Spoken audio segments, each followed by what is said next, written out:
And good morning mga kaputol. Ito na naman ang ating panibagong project for today. So it's armband na naman ang ating gagawin. So yun, ginawan ko nga pala dito si ma'am ng wave. Tapos ginawan ko rin siya ng parang arrow bow ng tawagin.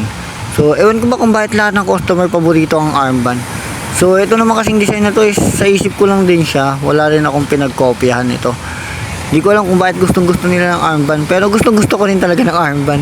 So sabi ko rin kay ma'am, ako na lang din gagawa ng design kasi mas maganda kasi kung sarili kong design.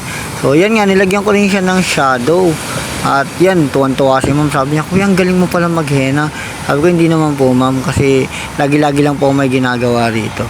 At eto nga pala, yung pinagawa niya rin dito is yung may arrow at merong triangle. So sabi ko kay ma'am, bakit ito yung pinagawa mo? Sabi niya, wala daw, trip niya lang. So sabi ko, pero ma'am, ang galing yung mag-isip ma'am ha. Hindi ko rin naisip to. At syempre, tayo is naghihena lang naman tayo. Dapat ibibigay na rin natin yung best natin para sa kanila. At para balik-balikan din nila tayo dito. Syempre, minsan lang tayo magkaroon ng mga good client na mababait. At saka, maayos din silang kausap.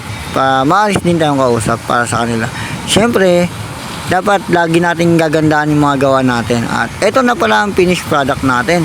So maraming salamat mga kaputol. Sa mga gusto po magpahena, PM nyo lang po ako dito sa Mr. Kaputol Vlog. Maraming salamat po sa inyo. See you mga kaputol.